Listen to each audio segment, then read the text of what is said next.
The morning fog clung low to the ground as Officer Sarah Mitchell guided her patrol car through the sleepy streets of Millbrook. The digital clock on her dashboard blinked 6:45 a.m., another early Sunday shift in a town where everyone knew everyone, and excitement usually meant Mrs. Henderson's cat was stuck in a tree again. Sarah sipped her rapidly cooling coffee, her free hand drumming absently against the steering wheel as she scanned the empty streets. "Dispatch to all units. Be advised of a noise complaint on Cedar Lane." The radio crackled, breaking the dawn silence. Sarah reached for the radio, but movement in her rearview mirror caught her attention. At first glance, she assumed it was one of the regular morning joggers. Millbrook had its fair share of fitness enthusiasts who braved even the chilliest autumn mornings. But something about this movement was different, more urgent, more purposeful. 8 years on the force had taught Sarah to trust her instincts. The same gut feeling that had saved her life during a drug bust last summer now made her ease off the accelerator and adjust her mirror. The figure behind her wasn't a jogger at all. It was considerably lower to the ground and moving with an unusual determination. Through the morning haze, she could make out pointed ears and a distinctive black and tan coat. "Dispatch, this is Officer Mitchell. I'll hold on that noise complaint. Got something I need to check out first." Sarah's voice remained steady and professional, masking her growing curiosity. The German Shepherd puppy, she could now see it couldn't be more than 4 months old, was gaining ground, its tiny legs pumping furiously against the asphalt. In her years of patrol, she'd encountered countless strays, but none had ever pursued her cruiser with such single-minded focus. Most dogs would scatter at the sight of a police vehicle, not chase one down. The pup's eyes were locked on her car, its mouth open in what looked more like determination than the usual playful puppy expression. Sarah slowed the cruiser to a crawl, watching as the small creature finally caught up. Its chest heaved with exertion, but there was no playfulness in its demeanor. Instead, the puppy circled to her driver's side door, letting out sharp, insistent barks between heavy pants. The sound echoed off the empty storefronts, seeming to grow more urgent with each passing second. "Hey there, little one," Sarah called softly, rolling down her window. The crisp morning air rushed in, carrying with it the sound of the puppy's increasingly distressed whines. Its dark eyes locked with hers, and Sarah felt a chill run down her spine. This wasn't the excited greeting of a friendly pup. There was something almost human in its gaze, a desperation that made her police instincts kick into high gear. The German Shepherd's coat was well-groomed, and a blue collar with tags circled its neck. This was someone's beloved pet, not a stray. But where was its owner? And why was it so desperate to get her attention? As Sarah reached for her radio to call in her location, the puppy's behavior shifted. It darted a few feet ahead of her car, then turned back, barking with renewed vigor. Sarah had heard stories of animals seeking help for their owners, the kind of heartwarming tales that went viral on social media, but she'd always assumed they were embellished for effect. Yet here she was, facing what seemed to be exactly that scenario. The pup's eyes never left her face, and its entire body seemed to vibrate with urgency. Switching off the engine, Sarah grabbed her flashlight and stepped out of the cruiser. The puppy immediately rushed to her side, its tail not wagging but straight and alert. It circled her once, then took several steps toward Pine Street before looking back at her expectantly. When she didn't immediately follow, it returned, gently but firmly tugging at her pant leg with its teeth. Okay, I'm coming," Sarah assured the pup, reaching for her radio. "Dispatch, this is Mitchell. I'm going to be investigating a unusual situation near the intersection of Oak and Pine. Request backup to handle that noise complaint." She didn't mention the puppy. No need to give dispatch any reason to question her judgment. The morning air bit through her uniform as she followed the determined puppy, her hand resting instinctively on her utility belt. In 8 years of police work, she'd learned that the most routine-seeming situations could turn dangerous in an instant. But something told her this was different. This wasn't a threat. It was a cry for help. The puppy maintained a steady pace just a few feet ahead, constantly looking back to ensure she was following. Its path was deliberate, taking her away from the commercial district and into one of Millbrook's older residential neighborhoods. With each block they covered, Sarah's curiosity grew alongside her concern.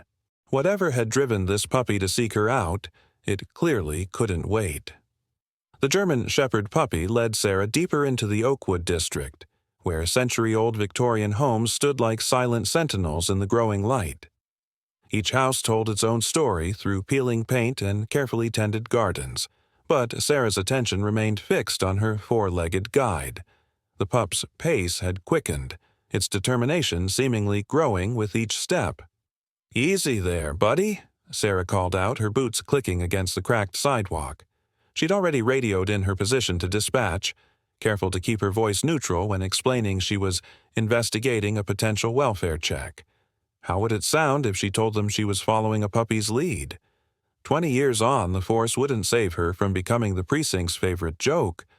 The morning air had grown thicker, and a light drizzle began to fall, creating halos around the few remaining lit street lamps.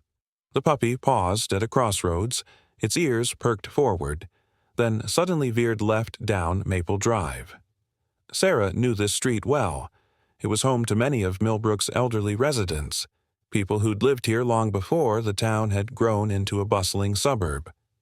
As they passed number 238, Sarah noticed Mrs. Peterson watering her prized roses, even at this early hour. The elderly woman's eyebrows rose at the sight of an officer being led by a determined puppy. "Everything all right, Officer Mitchell?" she called out, her weathered hands gripping her watering can tighter. "Just following up on something, Mrs. Peterson," Sarah replied, trying to sound more confident than she felt. The puppy had stopped, whining impatiently. "Say, have you noticed anything unusual this morning? Any disturbances?" Mrs. Peterson's face creased in thought. "Come to think of it, I heard some commotion from the Wilsons' place, number 242, about an hour ago. Thought I heard Martha calling out, but—" She trailed off, looking uncertain. Sarah's pulse quickened. Martha Wilson, 78, lived alone since her husband's passing last year. The puppy was now pulling more insistently toward 242 Maple Drive, its whines growing more urgent. The two-story Victorian had seen better days, its blue paint fading and shutters hanging slightly askew. But what caught Sarah's attention was the front door. It stood slightly ajar, swaying gently in the morning breeze. Drawing her flashlight, Sarah approached the door, the puppy now practically pressing against her legs. "Mrs. Wilson," she called out, her trained ear picking up a faint sound from within. "This is Officer Mitchell. Is everything okay?" The response was barely audible, a weak cry that might have been "help," or might have been the wind playing tricks. But the puppy's reaction was immediate and unmistakable. It darted through the gap in the door, its nails clicking against hardwood floors as it disappeared into the house. Sarah's training kicked in automatically. "Dispatch, this is Mitchell at 242 Maple Drive, possible 10-103, requesting immediate backup and medical response." She drew her weapon, holding it alongside her flashlight in a practiced grip. The front door creaked ominously as she pushed it wider. The house's interior was dim, heavy curtains blocking most of the morning light. The air smelled of lavender and something else, fear, perhaps, or pain. Sarah's flashlight beam cut through the gloom, revealing a neat but lived-in home. Family photos lined the walls, their smiling faces watching as she moved cautiously through the foyer. The puppy's whines led her toward the kitchen, growing more insistent with each step.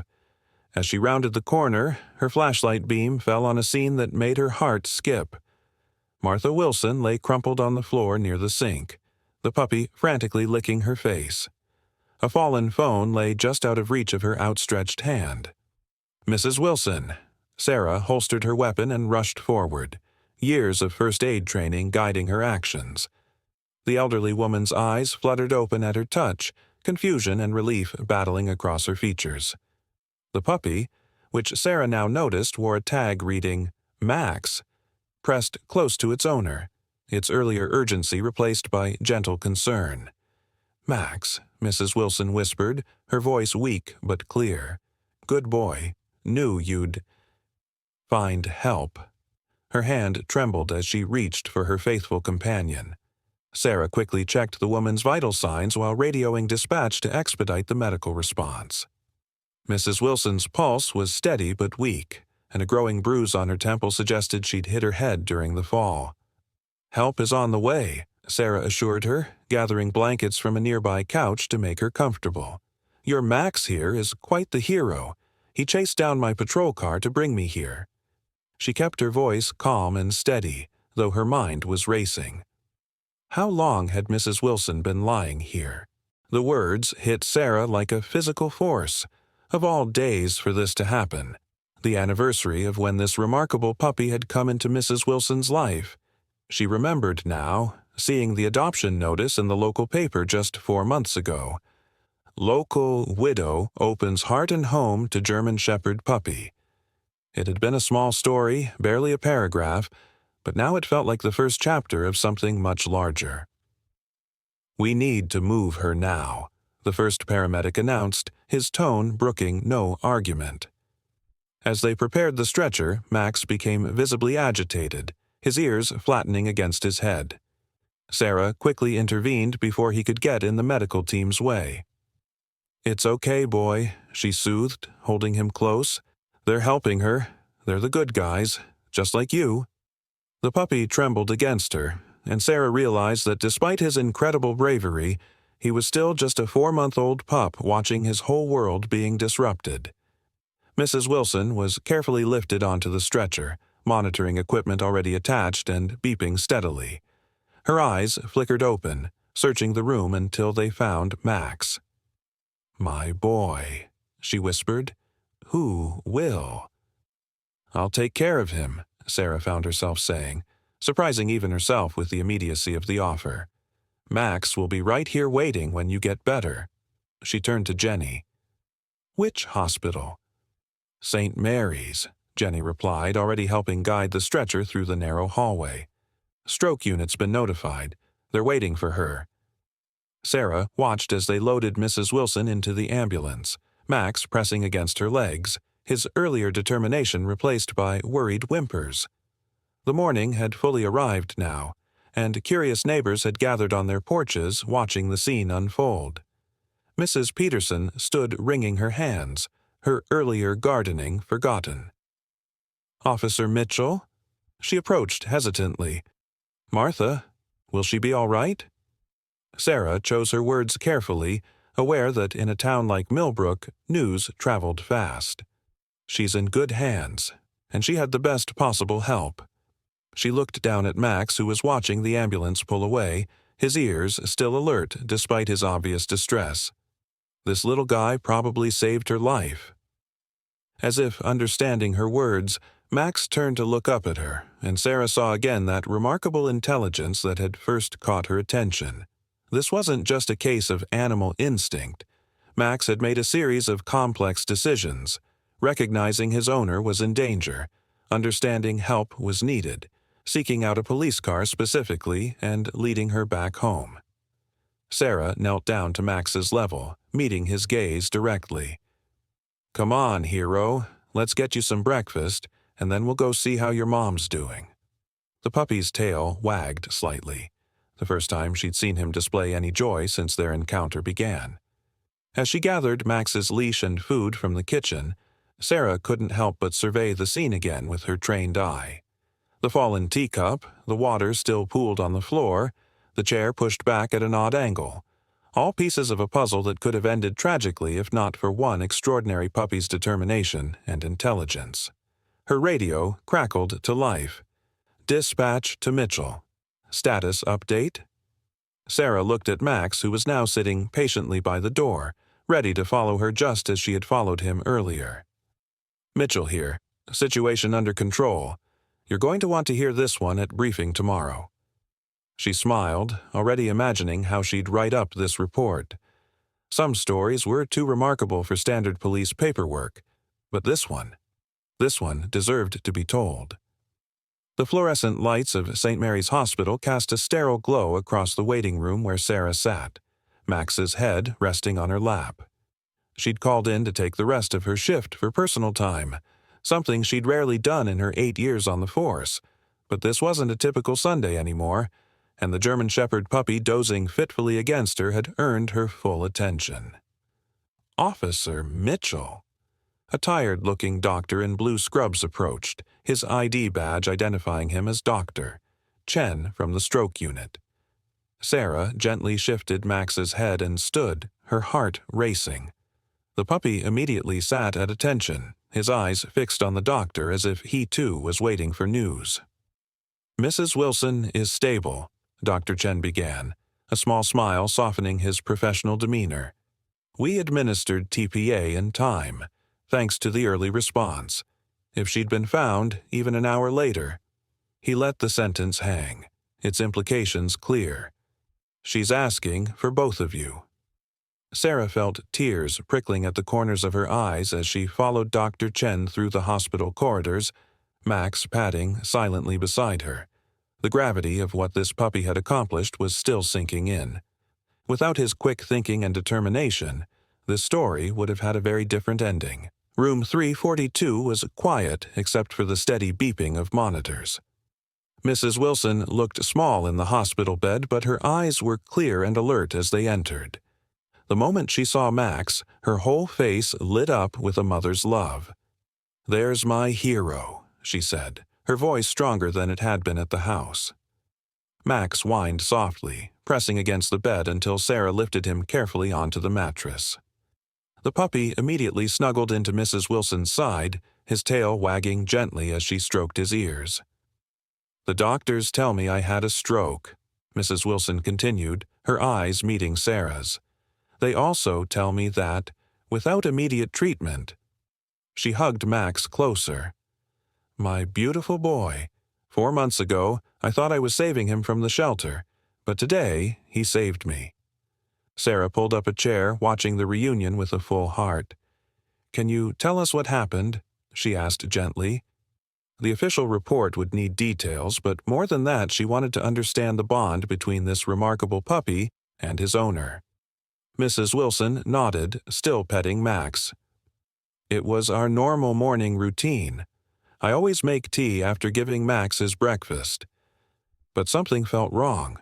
The room started spinning, and my words, I couldn't make them work right." She paused, gathering her thoughts. "I remember falling, trying to reach the phone. Max was there instantly, barking, licking my face. When I couldn't get up, he just took off. Somehow, he knew." "He didn't just know you needed help," Sarah added softly. "He knew exactly where to find it. Of all the cars on the road this morning, he chased down a police cruiser specifically." She reached out to scratch Max's ears. "That's not just instinct. That's intelligence and love." A knock at the door interrupted them as Jenny, the paramedic from earlier, poked her head in. "Sorry to interrupt, but the local news is here. Apparently someone posted about the hero puppy on social media, and well," she gestured apologetically, "they're asking for an interview." Mrs. Wilson laughed softly. "My Max, a celebrity." She looked at Sarah. "Would you tell them our story? People should know that shelter pets aren't broken or unwanted. They're just waiting for their chance to be heroes." Sarah felt tears welling up again. "Speaking of that—" She pulled out her phone, showing Mrs. Wilson the local shelter's website. After what happened this morning, the shelter's already received dozens of calls asking about German Shepherd puppies. Max is inspiring people to give other dogs a chance at finding their own families. The monitors beeped steadily as Mrs. Wilson processed this information, her eyes glistening. "You hear that, Max? You're not just my hero. You're helping other puppies find homes too." Max responded by gently licking away a tear that had rolled down his owner's cheek. Dr. Chen returned with good news. All signs pointed to a full recovery with proper rehabilitation. As he reviewed Mrs. Wilson's treatment plan, Sarah watched Max, still faithfully snuggled against his owner. He was no longer the desperate puppy who'd chased down her patrol car, but his eyes held the same intelligence, the same devotion. Later that evening, as Sarah finally prepared to head home, she paused in the doorway of room 342. Mrs. Wilson had fallen asleep, one hand resting on Max's fur. The puppy was alert but peaceful, a guardian angel in four-legged form. On the small whiteboard where nurses typically wrote their names and vital signs, someone had added a new title under Mrs. Wilson's information: Mother of Hero Dog Max. Sarah smiled, thinking of the report she'd write tomorrow. Some might say it was just luck, a puppy happening to find the right help at the right time. But looking at Max's unwavering dedication, she knew better. Love, whether between humans or between a woman and her shelter puppy, had a wisdom all its own, and sometimes that wisdom worked miracles,